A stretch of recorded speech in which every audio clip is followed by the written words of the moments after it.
Hello, welcome to the Dharma Gates podcast.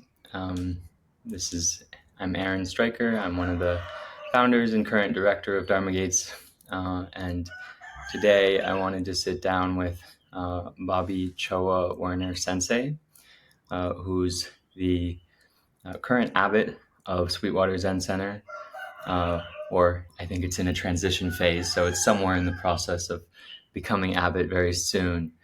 And I was interested in speaking with Bobby because uh, on the one side, he's one of the younger kind of transmitted teachers in this lineage that I know, and I think it's really he kind of bridges a few worlds. One of them is the young people space that Dharma Gates works with, and the other is the world of kind of formal Zen practice and Zen training.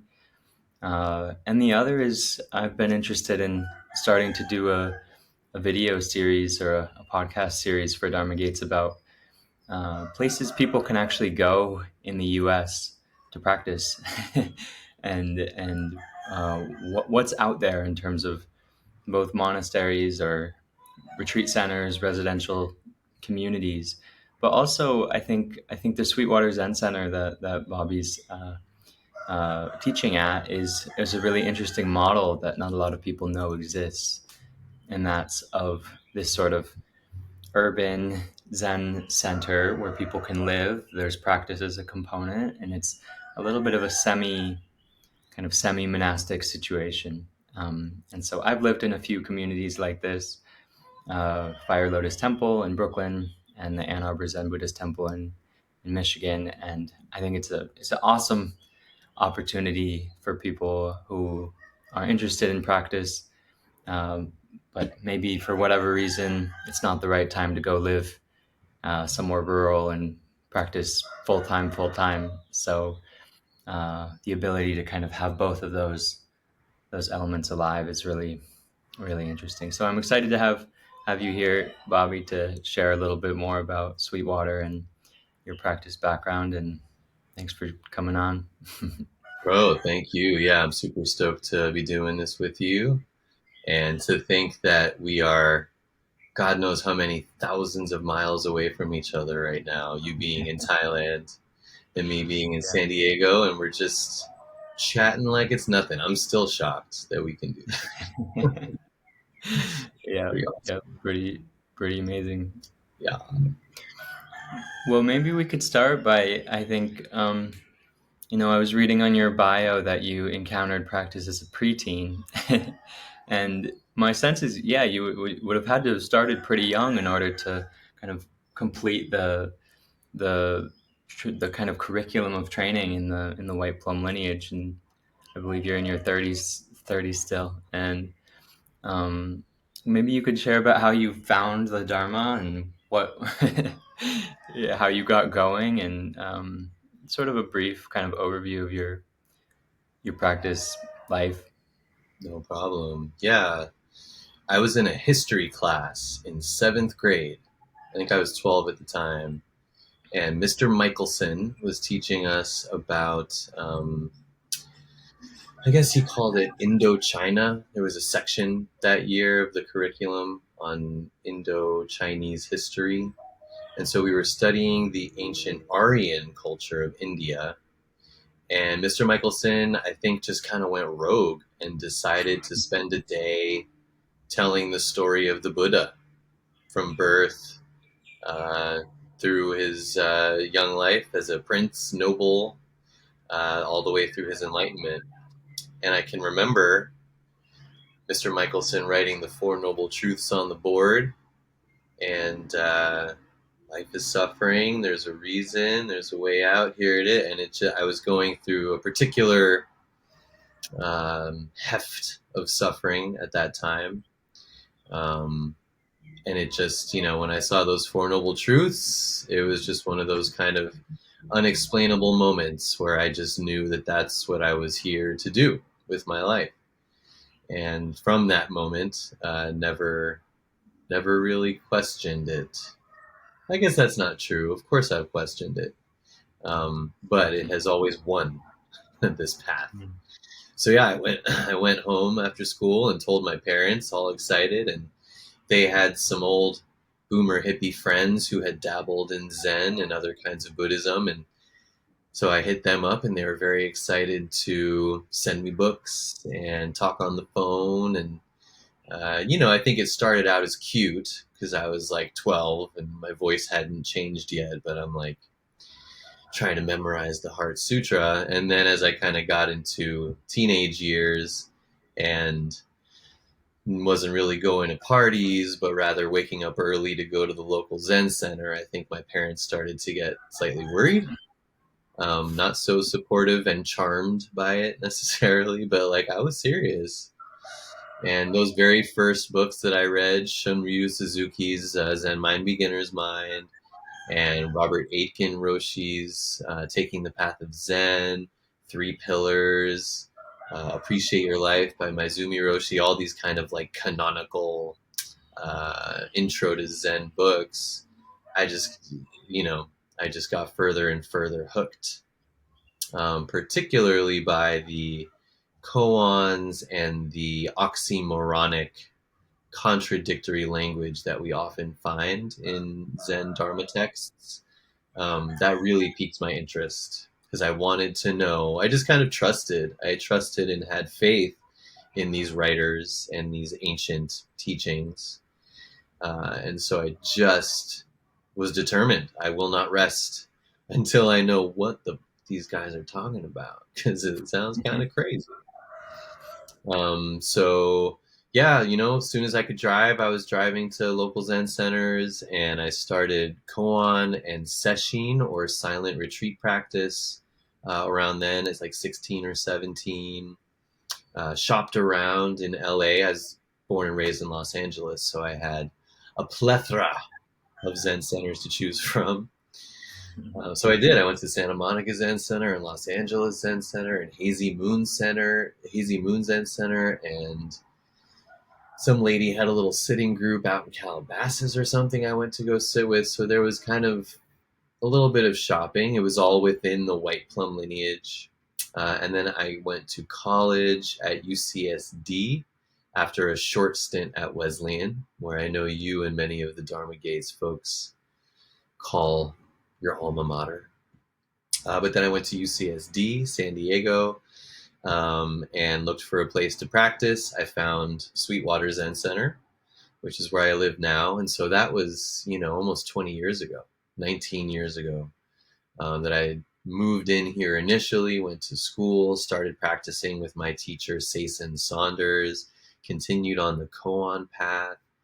And then even after I graduated and left, there was something about this place, something about my teacher, Sason, not in like a charming way, not in like a, oh, my teacher, she's so great, more in like a, she's weird and like super ordinary, and I am not really inspired by this at all. So like, what am I missing?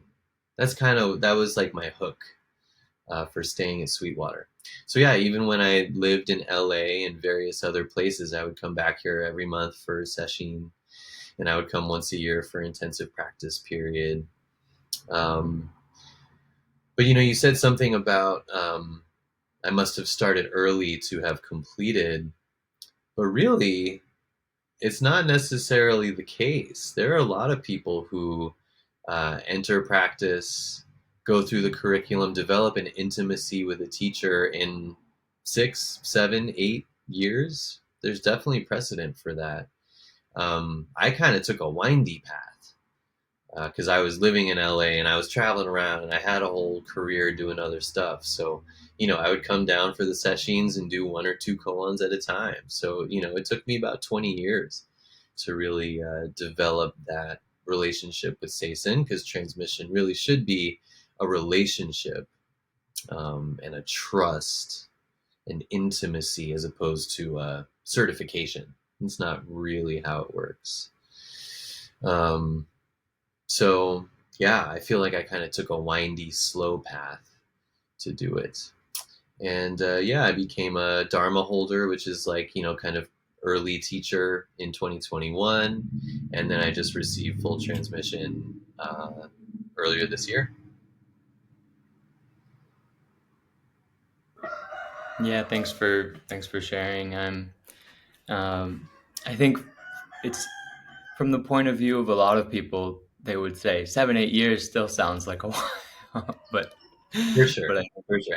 And that's like, living and doing full-time mhm. practice, like that's, quick for that kind of lifestyle. However, I did want to chime in because you did open up in your intro by making a totally accurate and relevant distinction between doing an urban practice Mhm. versus going to a monastery or a more rural life and practicing full time. And while that is a clear thing, I think we know there's a difference between someone who lives in a monastery and someone who can go walk across the street and get a burrito. Um, there also is something to look at with this practicing full time. And I would just offer the idea to our listeners that you can have a family, you can have a high powered job, you can live in the monastery, you can be in prison and practice full time. I think monastery environments make it easier to do that. That's something I heard someone say once that kind of resonates. I think it's easier to practice full time if you have a support system like a monastery, but I thoroughly believe in the ability to live in an urban Zen center or to live near an urban center or not at all or to be a Christian in New York City and practice full time for sure. Thanks. I'm curious. There's a couple kind of threads that have been opened up now, but kind of looping back a little bit. I'd be curious if there's anything else you could share about your experience with koan training, as I think it's sort of one of the unique things within the Zen tradition that a lot of people hear about, have some idea about, but don't really know what goes into it. And I know it can be difficult to, in some ways, to talk about what it's actually like, but whatever feels relevant to share. Yeah. Yeah, like when I was describing my early years and reading stuff and just being so hooked by it, koans were definitely involved in that. Um, just the basic setup of here's this thing, this question, this parable, this presentation that clearly has no answer. And yet you're telling me that I can work with someone who can show me the answer. This thing that so clearly does not have an answer. What is the sound of one hand? How do you go straight down a path of 99 curves? These are kind of examples of koans. And yeah, the idea that there is an agreed upon, for thousands of years passed down answer to these questions, to these offerings, um, I was just smitten, hooked. And I find that that's rare. I find, do teaching and being here at Sweetwater Zen Center, I'm always surprised when most people I work with, I can't say that. A lot of people I work with are just like, this koan thing, not for me. I am not trying to go down that road, which is totally understandable. And there's many ways to obviously pursue the Buddha way without doing it. Um, but yeah, to me, they're these little magic tools. And what do they do with their magic? They really help to cut off what we are hanging on to, cut off our ideas about things. I think we have all these buzzwords and phrases, comparing myself to others, thinking what I should be, thinking what life should be. And there's all these teachings that say, don't do that. Don't hold on to your logical ideas. Don't attach to your discursive mind. Don't hang on to the way things should be. Um, and that to me always feels like reading about how to sculpt. And then koan practice is like this very physical, visceral, um, internal, personal, actually chipping away and sculpting. Sculpting is a bad metaphor because you're like trying to make something in particular with sculpting, and you're certainly not in the Buddha way, I don't think. Um, and so the nature of koan practice is, and my job as a teacher, um, is to help each other see where we're holding on, which means you come in with a koan, you give a presentation, what you might think the answer or the expression of the koan might be. And then it's my job to say, you're really holding on to your idea about such and such. So there's a lot of no. There's a lot of being told no in koan practice. Um, when you enter the room to work on a koan with your teacher, you're basically giving them permission. Please tell me where I'm hanging on. Tell me where I'm stuck. Show me my blind spots.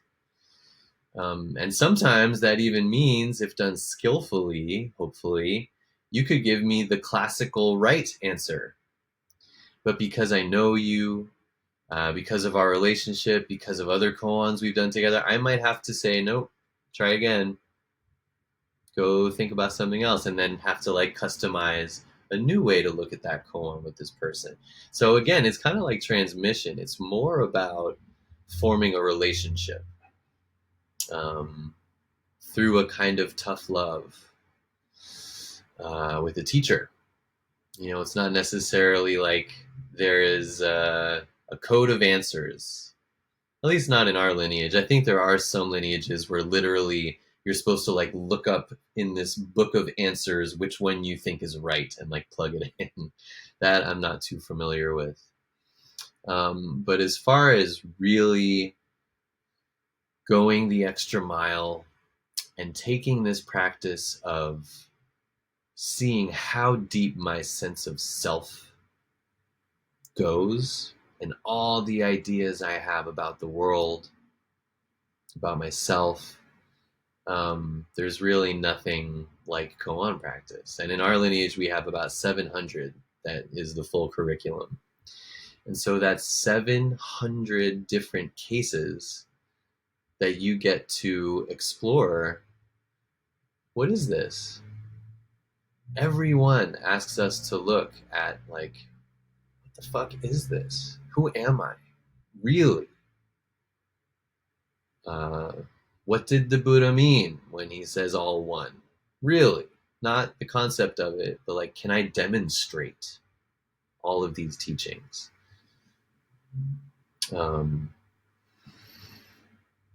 so a lot of them are magical. It's just the one thing I want to add, since I've been able to teach koans for a little while now. Um, to see students happen upon the correct answer or a really beautiful presentation, um, based on nothing. You know, they'll come up with these answers. It's like, no, that's not really it. Well, not really. And it's not even like I guide them anywhere or give them a hint or like have some kind of like cognitive way of like figuring out. They'll just sit with it, and out of nowhere, something in their body will shift, and they'll present something to me that just, it's like the most beautiful presentation of the koan I've ever seen. It's just like, how the hell did you come up with that? So that kind of detachment from logical and cognitive understanding is, there's just nothing like it in the world that I've seen. Yeah, thanks for sharing. And you've mentioned You mentioned the word the white plum lineage. I think a lot of people don't know what that Mm, means, and maybe we can kind of fold in the question of, what are the main components of the training in the white plum lineage or in your practice, and yeah, what is this white plum? bro, that's the question. That's the question. And props to the white plum for not really giving me a good answer to that question, because that's kind of the point, is this change, this fluidity, this flux, openness. Technically, white plum refers to all of the transmitted teachers in the Soto Zen lineage, particularly brought over by Taizan Maizumi Roshi, who founded and was the guiding teacher and abbot at Zen Center of Los Angeles. So we're talking about the 50s. I think he came over to America from Japan, and then he opened the Zen Center of Los Angeles in the 60s. He transmitted, I want to say, somewhere between 8 and 12 people. Um, those 12 people transmitted to many people. So we have many generations. And so anyone under that Maizumi Roshi lineage, Roshi meaning fully transmitted teacher. Like I'm sensei now, and then like once I get old, I'll become a Roshi. Roshi just means old man, I think. Um, so we now have, when you think of how a family tree works and all the different successors and their successors and their successors, we now have like 250 or something teachers in the white plum in America, in Europe, in South America. What is the traditional style of the white plum? I do not think can be answered. There are certain forms, how we enter, how we gasho, how we chant, some of the chants for the most part, where I can like go into a white plum affiliated Zen center in Pittsburgh and just kind of like slide in and pretty much know their forms. But then some other white plum Zen center, they do it differently. Basically, what I'm saying is, I think what I want to say is that Maizumi Roshi was very intent, and wisely so, on encouraging his successors to make the practice their own, to be stewards and ushers of the Soto Zen way, um, finding its own in America. And so you have places like Zen Mountain Monastery, where I know you've stayed, which adhere pretty strongly to a lot of the traditional Japanese models.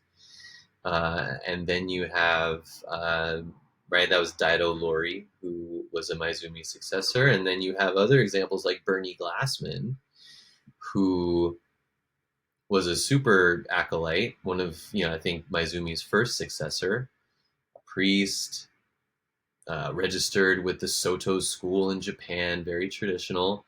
And by the end of his life, had derobed, had really dedicated his life to manifesting the Buddha way without Zen, just totally eschewing and just rejecting the trappings of Zen Buddhism and focusing his life on social action. He started the Zen Peacemaker Order, which is like a loosely Zen affiliated group, international group that really focuses on social action, taking action in the world, doing bearing witness retreats. Um, so that's White Plum. He gave transmission to a bunch of people who I don't even think ever did Zen at all.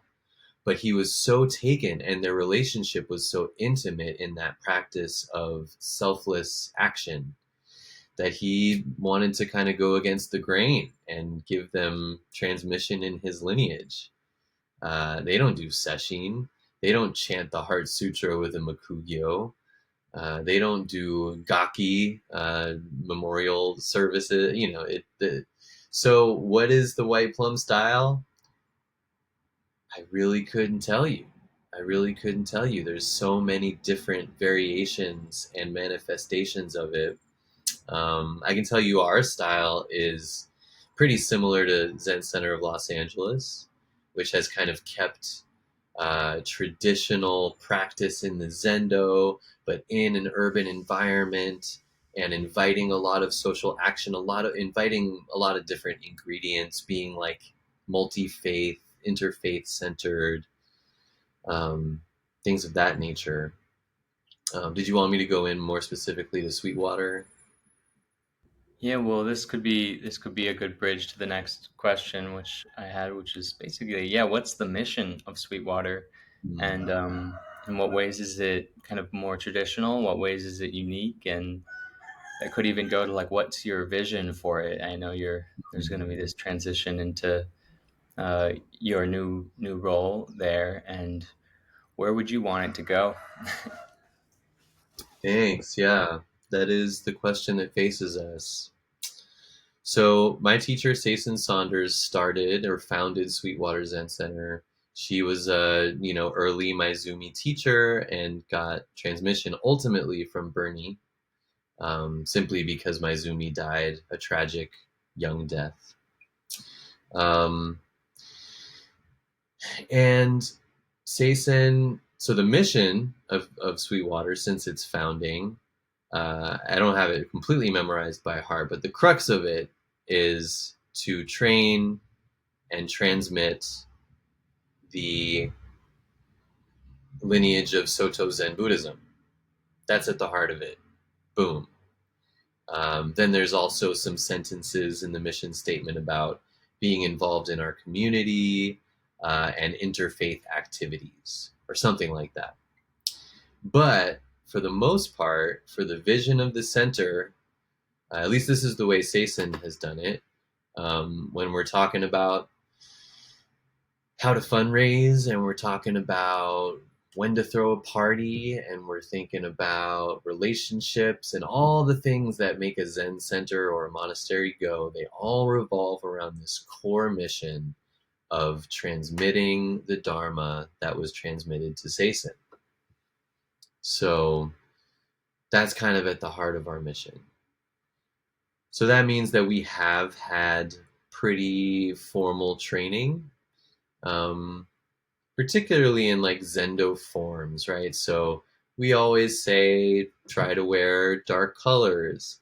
Every new person that comes in, we do ask them to take an orientation class where they learn how to hold their hands when they enter the Zendo, what foot to step in with, how to turn, when to bow, where to walk, where not to walk, where you can talk, where you can't talk, how you turn to the left and how you turn to the right. There's like, Zen, particularly Soto Zen, I think, maybe not, um, takes this practice of like choreography and form as essential to kind of cultivating this, as we were talking about, full time practice.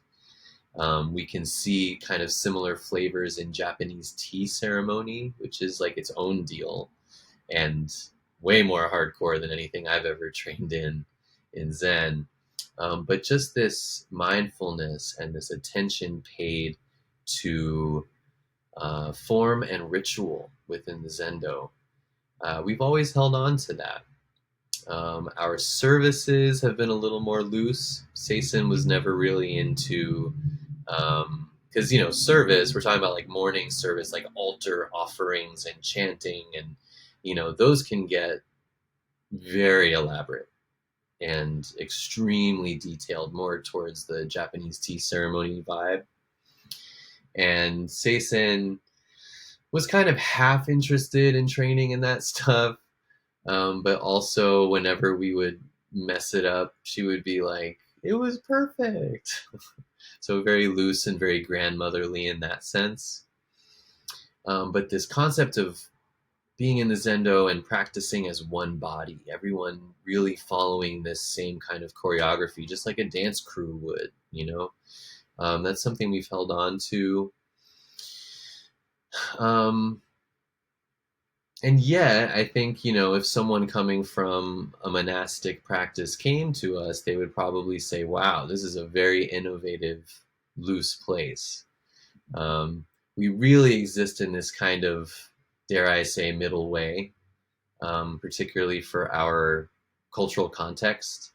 I think we have a lot of people who come off the street, particularly because we're in like a border town, mostly people of color, Catholic raised. We get a lot of folks come in here and think we're like crazy cult people with all of the shit we do.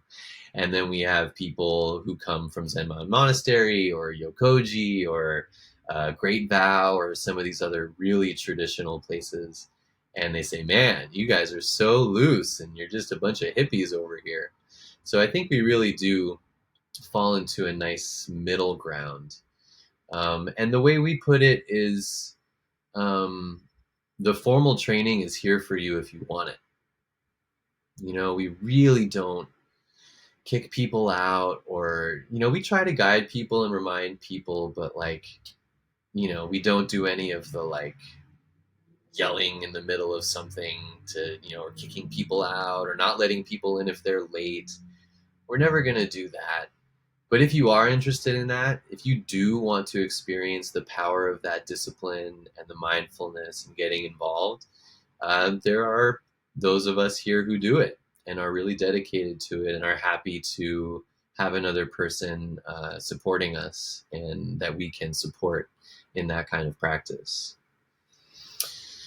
So, I think moving forward, the mission will continue to be around this transmission of the Dharma. That's kind of why I'm here. I'm pretty much the only full-time person here who's like dedicated to the temple. We have some other part-time people working.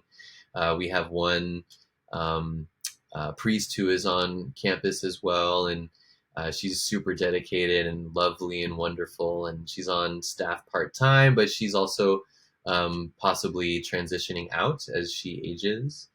Um, so, as the person who's kind of going to hold it down, that's kind of why I'm here. I'm here to carry on this ancient koan practice.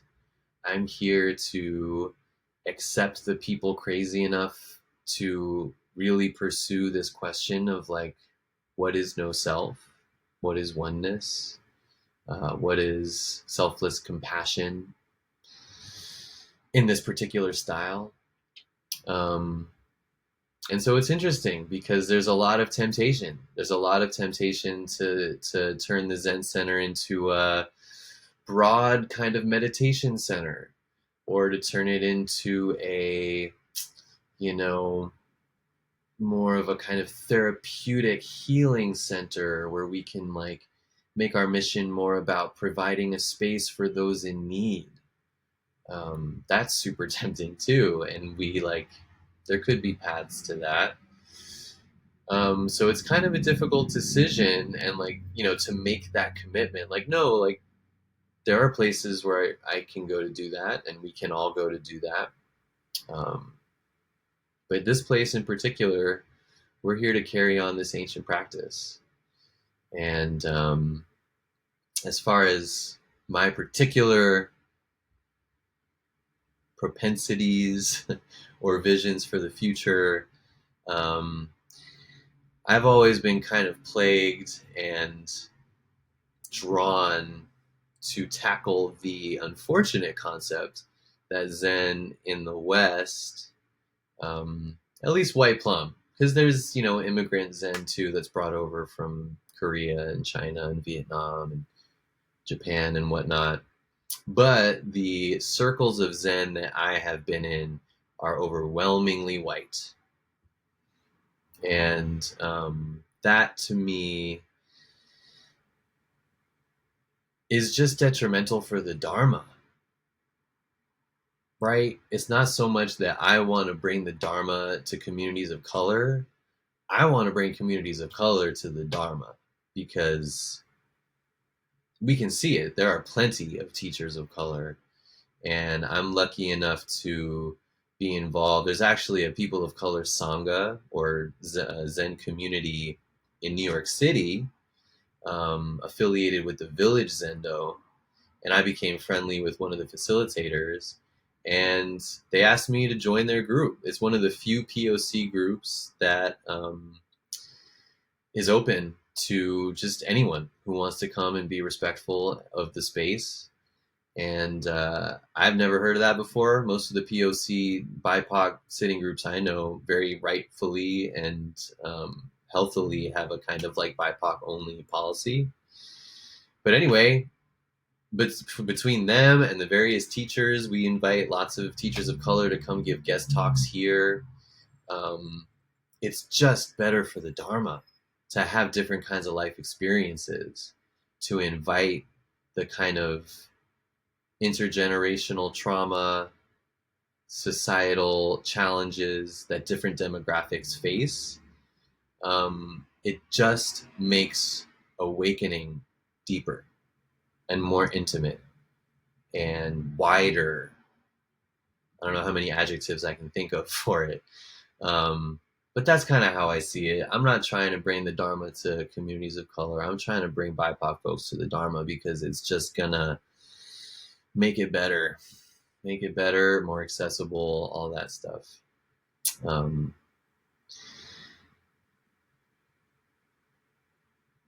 I'm still looking and figuring out what that means. Do things have to change in order to do that? Is Zen in our particular lineage so white because of something we're doing? Because of something we're not doing? Is it just a matter of time? These are all questions that we are talking about, people are writing about, people are talking about. It's in the zeitgeist, and I am super excited and open to continue that conversation. Mhm. Yeah, sort of a big one right now among the whole landscape. Absolutely. It's kind of everywhere. Hmm. Um, well, maybe we could you could talk a little bit about uh, if someone was interested in residency or you know coming and spending time at Sweetwater, what does that program look like? What does the residency program look like, and sort of the general offerings? And I know you mentioned a little bit about how it can kind of vary in degree of rigor or how much the emphasis is on Zen training versus not. But maybe you could share just a little bit about how you're thinking about it and what's currently offered at Sweetwater. That's what's up. Yeah. It's such an interesting thing. Again, we're kind of in this novel middle way kind of experiment here. So the way I like to talk about our residency program is like, let's say you have a continuum, and on one side is just an apartment building with a bunch of strangers who don't know each other and they just live there.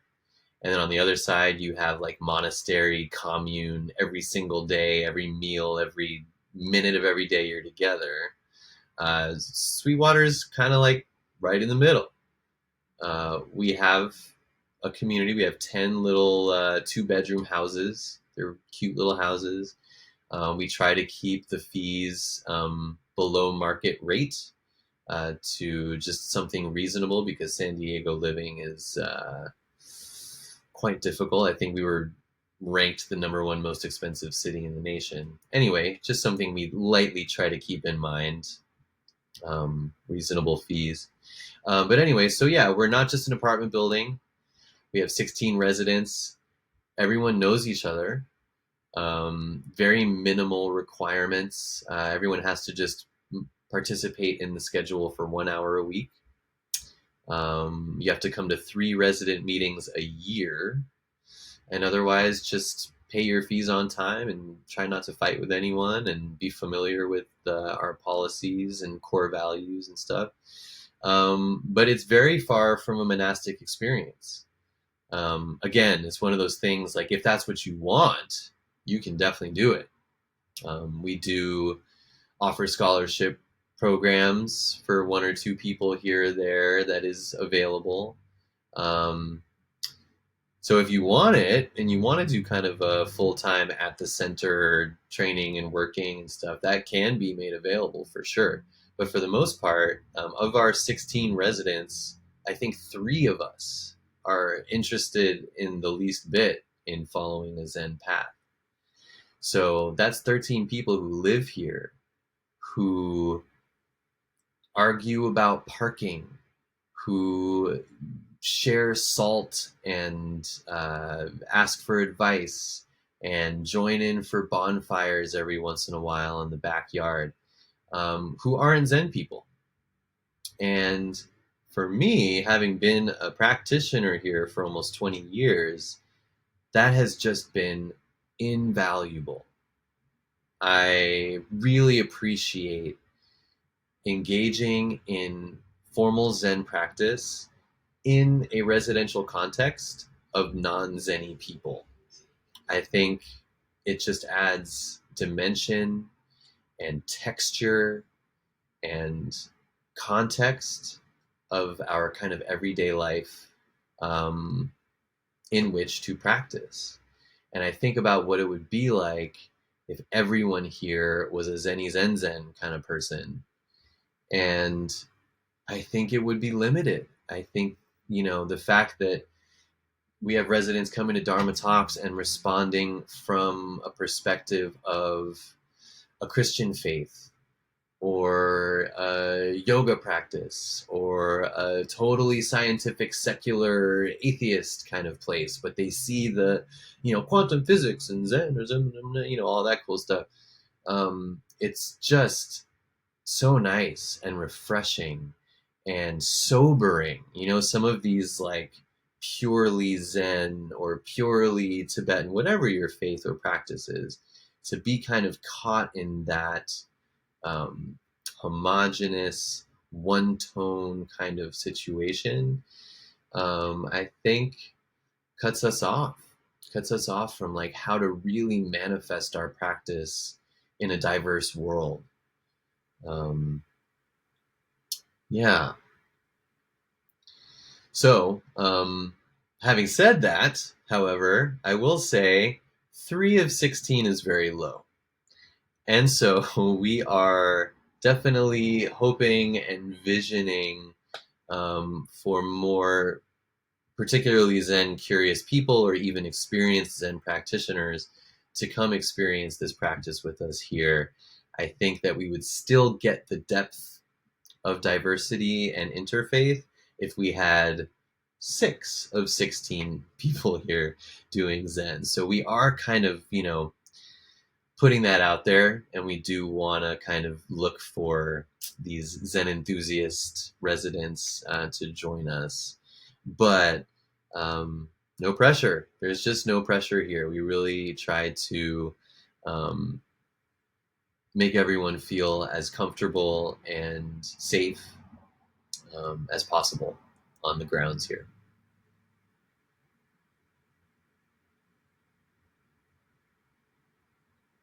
I think you're muted. Yeah, thanks for sharing about that. We covered most of what I wanted to talk about, so I'm curious if there's anything else that you think would be uh, you'd like to share about Sweetwater, the practice there, sort of general reflections on and keeping in mind that our audience is largely 18 to 30 young Mm-hmm. people getting established in practice or considering what to do next, what to do with life, that thing. Yeah, yeah. Um, yeah, that's a good one. The only thing that's coming to mind right now, and it's just a cliche, but it came up recently and felt really like alive for me and might be relevant to some of our younger folks establishing themselves, is to really see the means as an end to themselves. I think there's a lot of temptation, particularly as a young adult, to keep your eye on the prize and to do things, to spend our time chips, right? We all have this bag of time chips that's just slowly running out. And so to spend your time chips in pursuit of a thing, whether that be money or a house or a relationship or a title, and particularly enlightenment. Um, this kind of transactional approach to how I'm going to spend my days. And sometimes you have to do that. Sometimes um, you have to fix the shed and you don't want to, but that's your goal. So, again, just like anything in Zen, the opposite is always true. So, yes, we have ends, we have goals, we have things we're visioning, but also to allow yourself to lead with what are the means going to look like, the means to that end, and maybe see what it's like to make decisions based on that. What is my daily life going to be like? Will I be able to really appreciate my life in a moment to moment kind of way if I pursue this? And maybe not. Maybe the thing you got to do is to just, what do they say? Grin and bear it.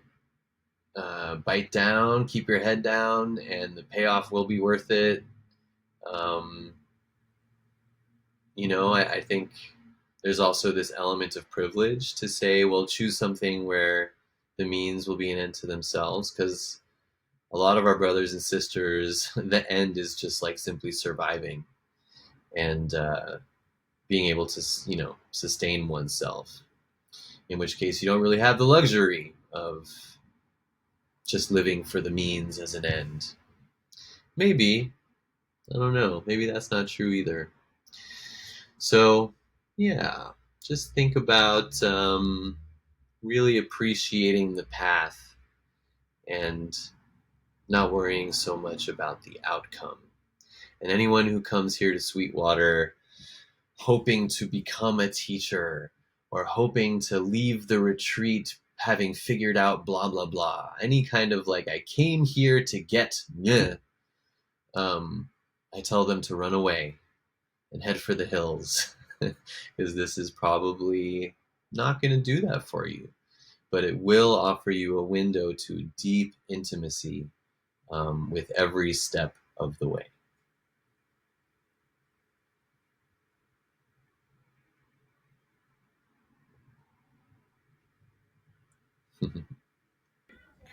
Yeah, thank you for that. It's a powerful framework, I think. Uh, in my mind, I remember starting to kind of think about, actually, my life is largely, it's just a set of days. And each of those days, how you do that, there's nothing else going on. There's no there's no big future story really that you ever get to. It's just this Mm, day. mm, mm, Mm, mm, mm. Absolutely, yeah. In Dogen Zenji is a big Zen mm, master lineage, guy icon. And in one of his pieces, Uji, I believe, he talks about the present and the future being completely here. Sorry, the past and the future mm. existing only here in this moment. And I guess that's kind of could be like a woo woo thing to say, but like to really invite that and penetrate that, that literally everything in space and time is right here, is a lifelong journey to look at that one Mm. for sure. Great. Well, I really appreciate your time, Bobby, and I hope someone found this interview interesting, inspiring, and maybe they'll reach out at some point. That would be great. Absolutely, man. I really appreciate the opportunity. SWZC, Sweetwater Zen Center, swzc.org. And you can find out all the information and contact info that you need to holler at us. Great, great. All right. Well, we can. Thank you, Aaron, and thank you for all the work you're doing. What an amazing thing this this DG experiment you're doing, and it's like catching and is resonating with people, and I think it's pretty novel. I'm super stoked that I got hooked up with y'all, and I thank you for uh, for your selfless work in doing it. It's appreciated.